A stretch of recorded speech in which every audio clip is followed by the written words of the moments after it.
Hi everyone, this is Jim. Welcome to viewer game number 3. This is a game that was sent in by one of the viewers of the channel. It's an over-the-board game, played at a slow time control, and I'm going to do a review of it. This game was particularly nicely commented by the viewers.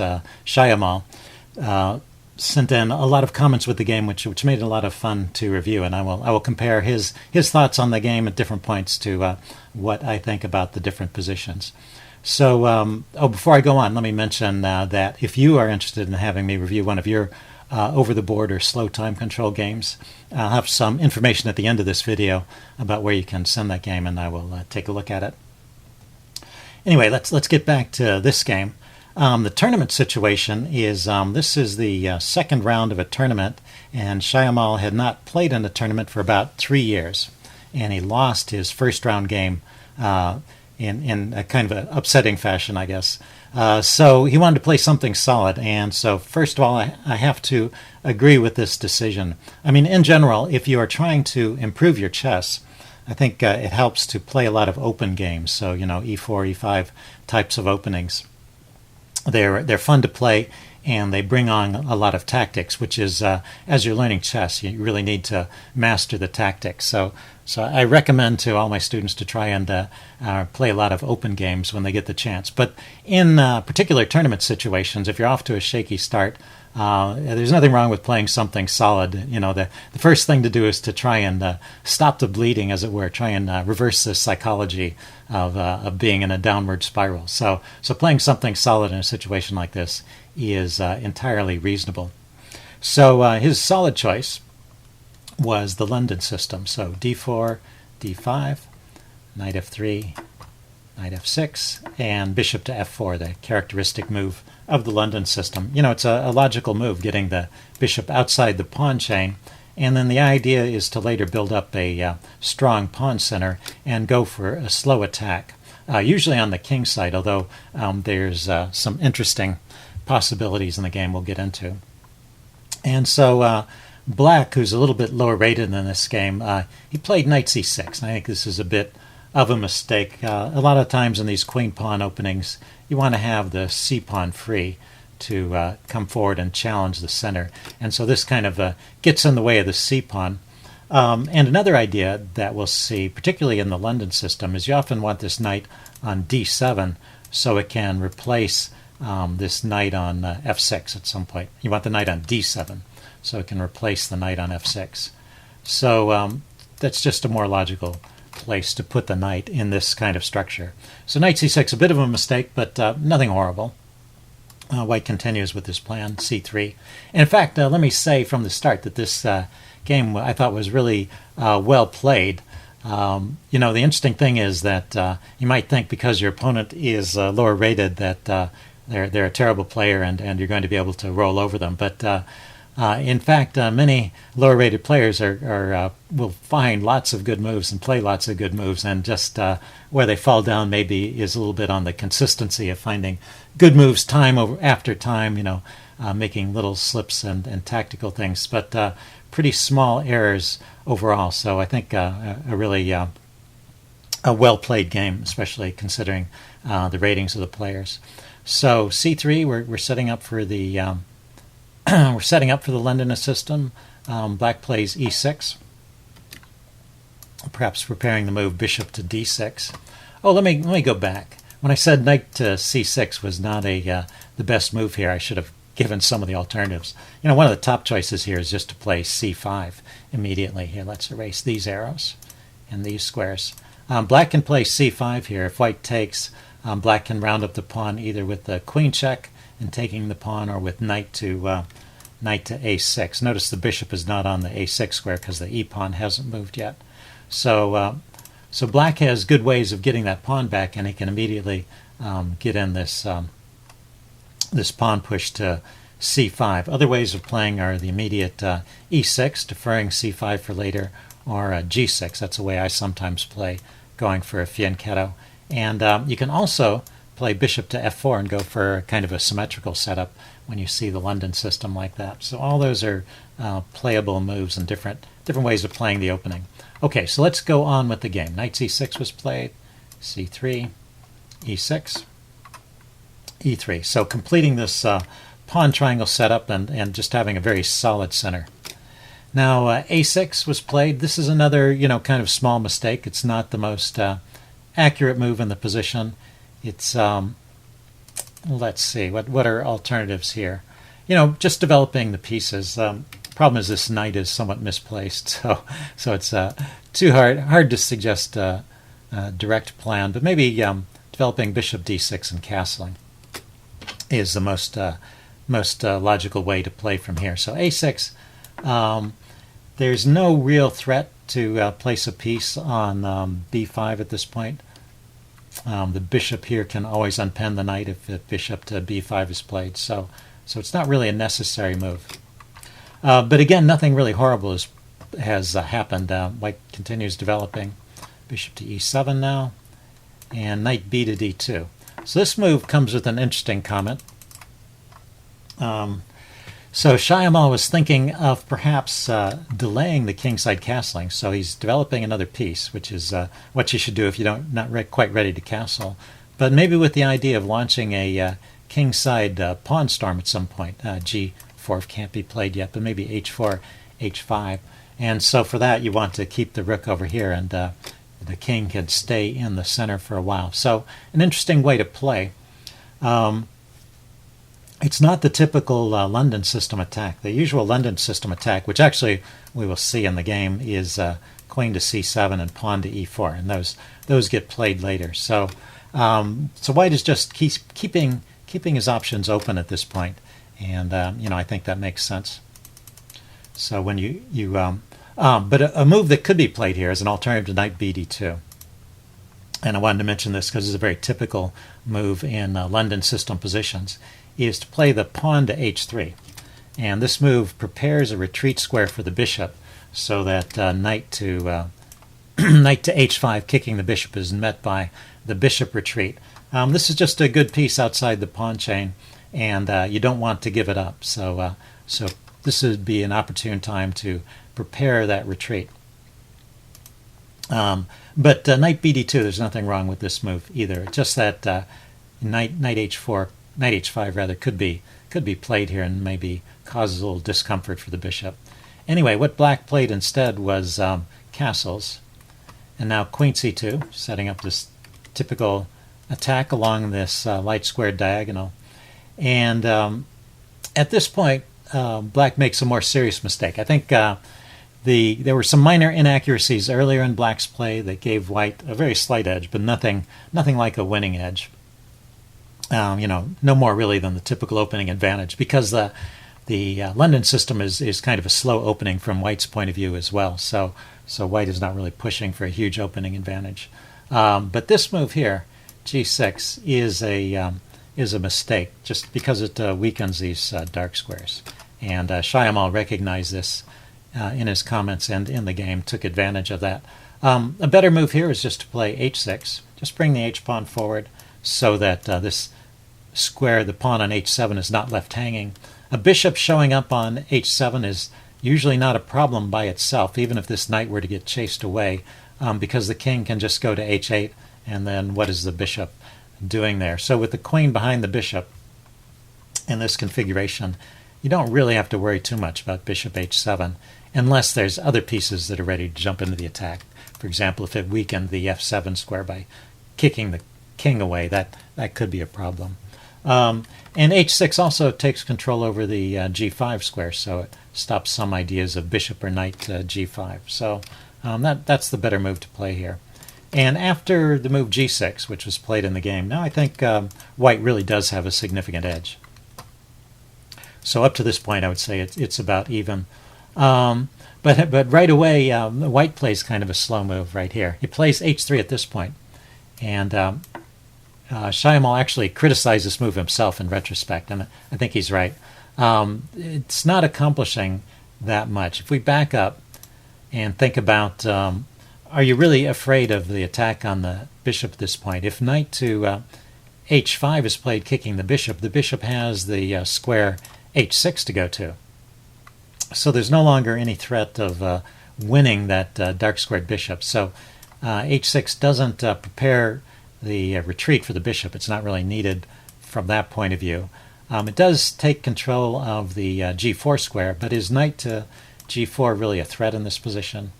Doesn't seem so. So I think h6 is just a bit of a slow move. h5 is one of the ideas he had here, but I think that's a little bit too ambitious. But the chess engine has some interesting ideas here. Let's see, will that come up later? Yeah, that's going to come up in a few moves. So let's leave this. What could be played here is castles, just normal moves, or bringing the rook to the center, or e4. Already going, it's probably all right to push ahead with e4. Although for myself, I usually prefer to castle before playing e4 because just as things break loose in the center, you have to be careful to calculate all the tactics and make sure there's nothing happening against the king on these open lines. In this position, it appears to be safe to play e4 immediately, but the way I usually play this, a position like this, is I would castle first before pushing with e4. In any case, h6 was played, and then b5 was played, counterattacking on the queen side. And white at this point is still not committed to castling in either direction. So this move is perhaps intended to prevent or discourage queenside castling. So interesting idea. And now bishop to h6 is played, just taking over some of these dark squares and kicking the rook away. The rook goes to e8, and now e4 is played. So I think this is good, actually. Shyamall, in his annotations here, he criticized it in retrospect, thinking it was premature. And as I mentioned, I do like to castle before pushing that pawn forward, and sometimes even putting a rook on the e-file. But you do, as you delay this move, you always have to worry about knight here. But it looks like the e4 square is securely under white's control, so knight e4 is not happening here. Black is not able to prevent that, so white really does have time to play a few other moves and then push e4. But actually e4 immediately is still a good move. This is the point where the chess engine had an alternate suggestion. So these are the plans in this position. One is the immediate e4. The other is, say, castling first and then playing for e4. But the engine wants to play a4. So I wanted to mention this just because this is not typical of London system positions. But what black has done is black has pushed these queenside pawns forward. And this is the kind of thing that might occur, for example, in a Ruy Lopez, where a4 is often an idea to just go after those queenside weaknesses. And you could, of course, castle. The other way of playing this is to castle and then play a4. But, well, let's take a look at this a4 move. If black takes, you can take back with the rook. And you've got this pawn to play against. Now you castle and bring the other rook to the a-file. And it is true, you have to be careful that black doesn't get too much counterplay against the b-file. But it looks like you can secure the b-pawn with a move like b4. And if a5 is pushed, that gives you time to castle and bring a rook over and just pile up on that a-file. So it's an interesting position. Let's see. The other way of playing it after a4, black could try and avoid the exchange by pushing on with b4. Now castle and exchanging, because it's not really too stable there. And then knight to a5, trying to get this knight to a good square, and then pushing on with c4. And this is an interesting position, which actually is pretty... and this was the main line of the chess engine, by the way. This was best play for both sides. So this kind of position looks good for white. If black ever takes this pawn, white can take back with a piece, and black will be left with this isolated c-pawn, and white can get pressure against it. So there's a long-term advantage for white in this position, so it looks pretty good. And as long as the tension remains, white has a little more space here, and you have to question what the knight is doing on the side of the board. If it's not ever going to take on c4, it has really nothing better to do than just drop back to c6. So good position for white. Okay, so that was the interesting idea, a4. I just wanted to mention that. That's not something I would have necessarily thought of, although if you see this pawn structure, maybe that'll trigger that kind of idea. So let's go on with the game. e4 immediately. And this almost always leads to exchanges, very typical kind of thing. But what it does do is it opens up this diagonal. And so that, in combination with some later pawn pushes, might weaken the king side here and help white get an attack going. Now, normally, this is the other reason why knight to c6 was not a good move. Normally, this knight is on d7. So what black would play is knight takes, bishop takes, and then this knight to f6, kicking the bishop, and the bishop drops back. And so it kind of gains a tempo and restores the knight to f6. So that is the way this would normally happen. That's the way it would normally play out. But because this knight is on c6, that can't actually happen in this game. So black comes up with an alternate plan. He's a little bit worse, but he's playing in an interesting fashion. He pushes on with b4, really trying to create these queenside weaknesses. And now white takes on f6. And let's see. I don't like this move. So this is one place where Shyamala and I disagree. So he thought that was a good move, taking. It does get rid of one of the defenders near the king, and it pulls his bishop to f6. But the bishop on f6 can drop back to g7 and help defend the king side that way. So it's not clear that this really accomplishes all that much. And as long as the knight is on f6, it's kind of in the way of some of these pieces. The knight's in the way of the bishop, and the bishop is in the way of this knight is in the way of that bishop, and this bishop is in the way of this knight getting back.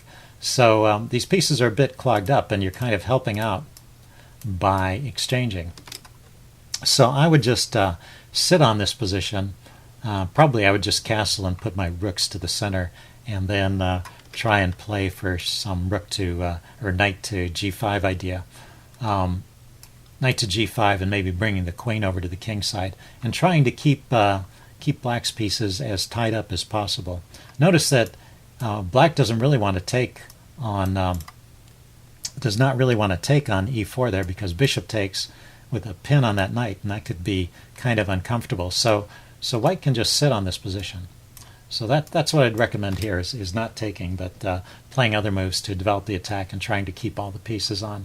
Okay, so he went with the exchange, knight takes, bishop takes, and now he castles. And this makes sense. You got to castle at some point, and you want to get a rook on the e file. This bishop goes to b7, very logical, and the rook goes to e1. So still, all in all, I have to say this is a very good play from both sides. I pointed out some minor mistakes, but I still think they're both doing quite well, and nobody has made any blunders, which is kind of remarkable as the position has gotten more or less complicated. So right here, black decides to exchange, open up the b file, and then knight to e7. So now that the bishop has moved to f6, that this square is free for the knight to get back in the game. So that's why black was helped out a little bit by those exchanges.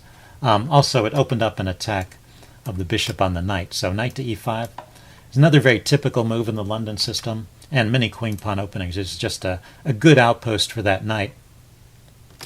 And well, we'll see what happens if that knight gets exchanged off. First, black plays knight f5, kicking the bishop. And now knight to g4 was played here, going after this bishop. But knight to g4, let's put this on the board, this is not really attacking anything because this bishop is defended. So black could just take that. And, I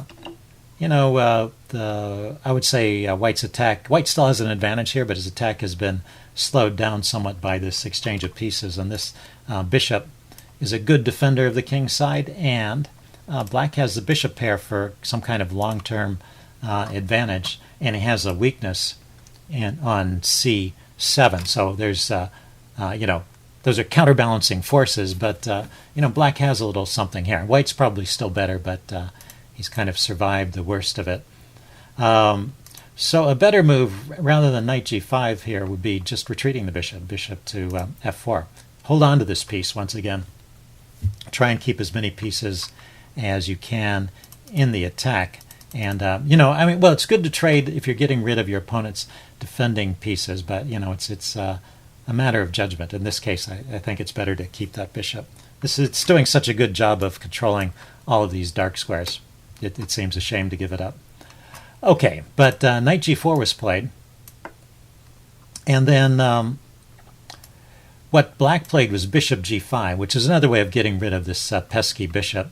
But like I said, it's probably better just to take with the knight and keep this bishop. Anyway, bishop to g5. There's this exchange. And queen takes g5. It brought the queen into the game. So there's some merit to that from black's point of view. So I guess this is the first point where Shyamalan, he commented about this earlier. It's at this point he's actually getting into a little bit of time trouble. We're on move 20, and he's down to around 20 minutes on his clock. And so my rule of thumb, you can take this with a grain of salt, but my rule of thumb is to spend half my time on the first 30 moves and save the remaining half for the rest of the game. And that's a bit fast, I think, for most people. Most people take more time in the early part of the game. But what happens if you don't allow enough time for the rest of the game is you end up in these you can end up in complicated endgames, and you just don't have time to figure out what's going on. And I always thought that was kind of a shame. So I play quicker in the early part of the game and try and leave myself some time to play the end game. So there's different rules that you can consider, but that's one rule you can think about: half your time in 30 moves. So he spent more than half his time, and it's only 20 moves down, so a bit fast for my taste. And he did mention at later points in the game that he didn't have time to fully evaluate certain things. And still, we've gotten all the way to move 20 without any big blunders. I think that's pretty remarkable. So bishop to e4. This is good. This is a strong piece here, and you might as well trade that off. So takes. And white is still slightly better. There is this long-term disadvantage that black has in the c-pawn, and he no longer has the bishop pair with all of those trades. But with knights on the board, this is still quite a complicated position. And right here is the first blunder of the game. So we got to move 21 before there was a blunder. But this will often happen, and it still happens. I mean, I play against A players, and most of the games I've won recently have been games that are due to just simple blunders like this on my opponent's part. So just staying alert and watching for those blunders is going to gain you many a point. So you have the white pieces, and I've just told you black made a blunder with knight h4. That was a mistake. So see if you can spot the tactic here, and pause the video and think about it. It's not too deep, and it's kind of a nice one. I'm going to give the answer away now. So one way to find this tactic is just to think about all the forcing moves. And another way is to notice that you have this potential fork here with knight to f6, check, forking the rook and the king. So if you thought about those things, you might think of this move f4, and a pretty nice tactic. It hits the queen, and if the queen goes here, trying to hold on to the f6 square to prevent that fork and also threaten to trade queens, you have knight h6 check. Nice little king and queen fork. So that's a neat trick. The engine is giving the best move is queen over here, just running away from trouble. But then you have this check and picking up the exchange, so that just wins the exchange. Let's back up. If the queen wants to stay in touch with the f6 square, the queen could try retreating back along this diagonal, but now this is the other point you needed to see. This queen move here, the queen forward to e5, is really pretty devastating. You're taking control of the f6 square, so you have this threat of knight f6 check. You also have mating ideas because this knight is ready to jump into those weakened dark squares. So that move f4 right there would have been just winning. And you could have played that, even if you hadn't seen the whole combination, you could have played that just as a way of kicking the queen around and getting it off this file where it's threatening to checkmate. So anyway, that was the missed opportunity, and probably time pressure had something to do with it. So already, White is feeling that he's low on time and he needs to simplify the position. And so instead of playing that, he plays Queen e5. And this move still keeps an advantage to White. But after Queen takes, the next move gives the advantage away, and after that, the game is pretty much drawn. So what he did was he took back with the pawn. And then after the game, and thinking about this position, he realized that taking with a knight is a much better move. And that's true, because what it does, once again, it has to do with the pawn structure. You're keeping these pawns together, and you're leaving black with this isolated c-pawn. If you take with a pawn, then you've just got a symmetric pawn structure, and nobody has any relative weaknesses. So knight takes is definitely an improvement. But an even better move is rook takes. When you take with the rook, first of all, this knight's already on a good square. Looking at these dark squares around the king, you're activating your rook. So I think what you need to recognize here is that you're in a transition to the endgame.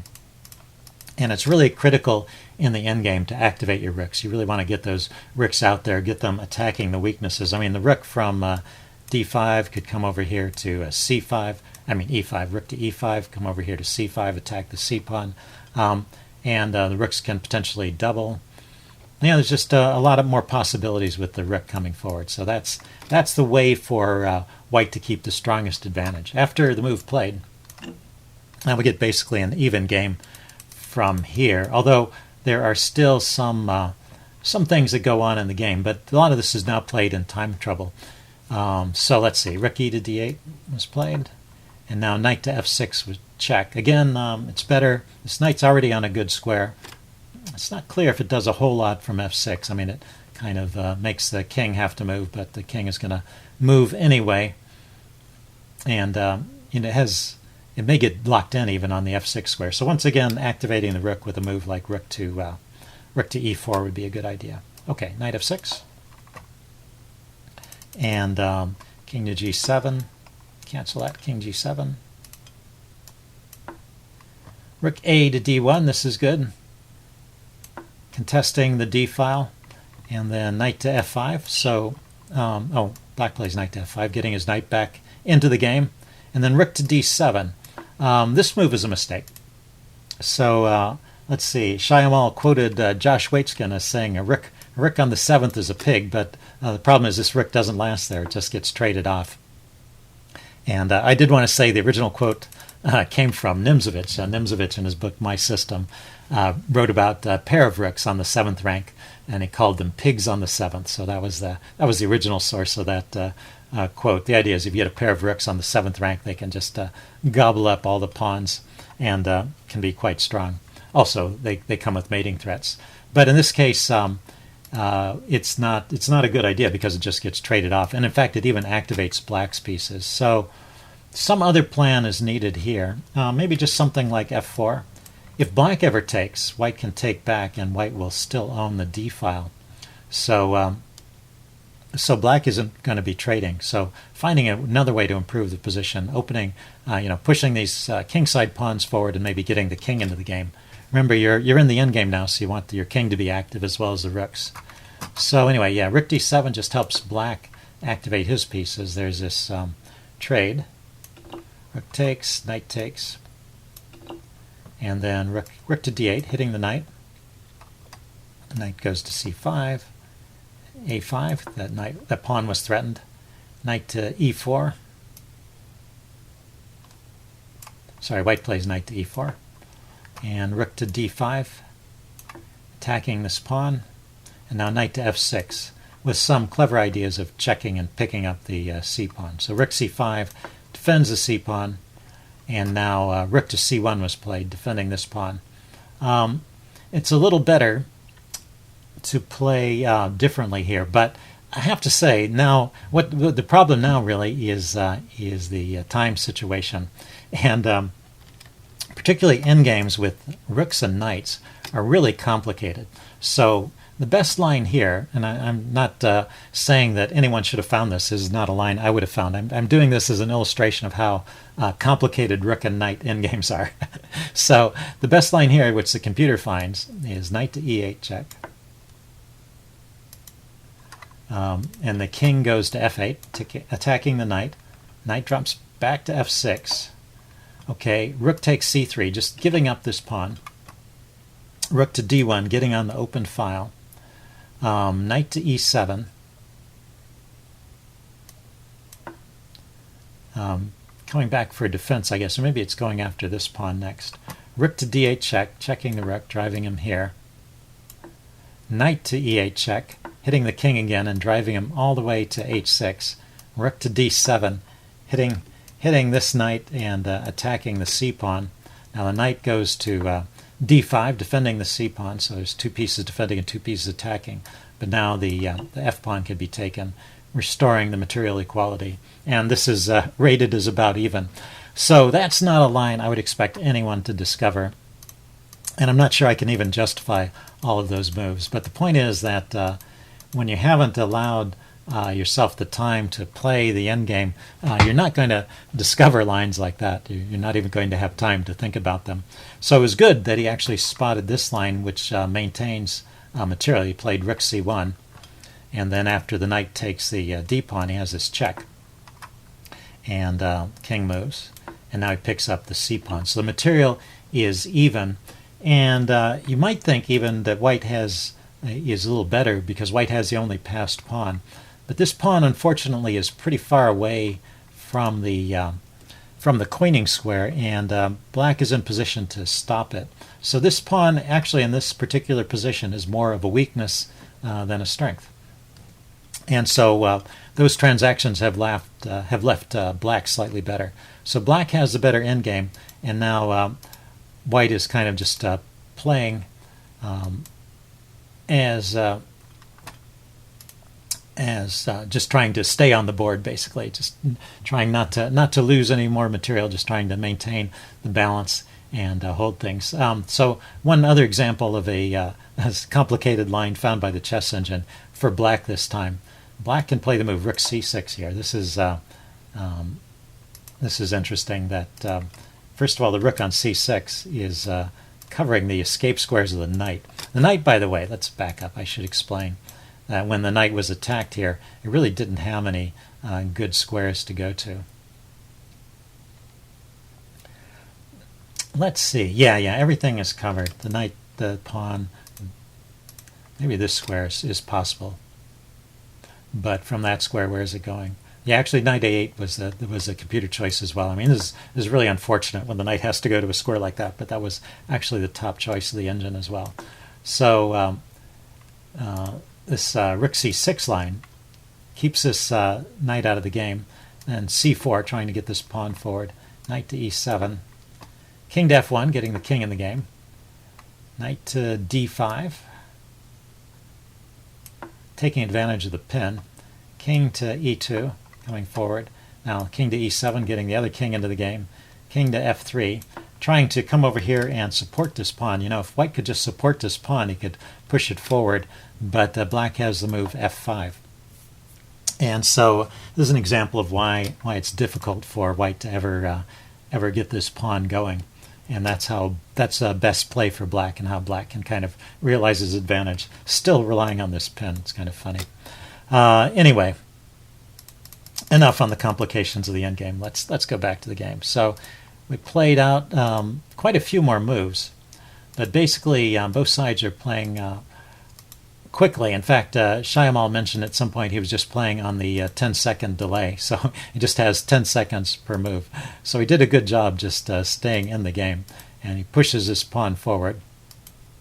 Not a bad plan. If he can get that far enough forward, it becomes a threat. The problem is it becomes under attack. It's surrounded by the king, and white's king never really got into the game. But, well, white is going for counterplay against the kingside pawns and maintaining the material at balance. And we'll just step through the rest of the game, because there was one more mistake, but well, this obviously both sides are moving too quickly. Right here, see if you can spot the tactic for white. Yeah, this is an easy one. So just g3 there picks up a piece, and so white could actually have won this game. But you know, the mentality at this point too, you're playing rapidly, just trying to survive because you're somewhat worse, and you miss those little chances, especially if you're not in tournament shape. So that's what happened. Let's see, the game continued on.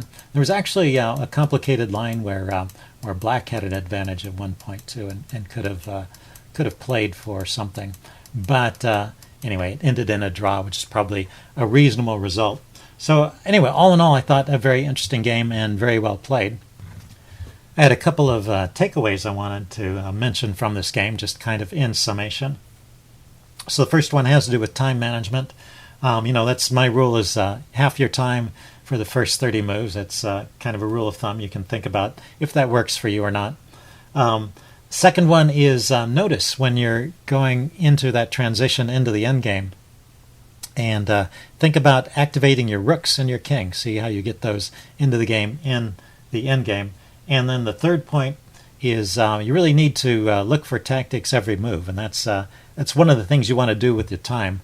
You know, instead of calculating deeply when things are complicated, that's one use of your time. But another use of it is just looking for those tactics, those potential blunders that your opponent may have made in the previous move, and trying to exploit them.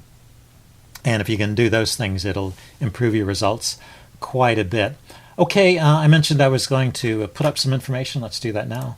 This is where you can send your games to if you want to. I'm not putting this in the description of the video because and the text in the descriptions can get harvested by spam bots. So, but you can write that down and send me your games at that address. And particularly, you know, if you have any questions you want me to answer about the game, or any thoughts you have on the game, it's interesting to see what you're thinking about it, as well as what I think about it and what the Chess Engine thinks about it. I try to bring all of those perspectives together. So hope you guys enjoyed this video. Leave any comments you have in the section below, and I will see you again soon. Bye.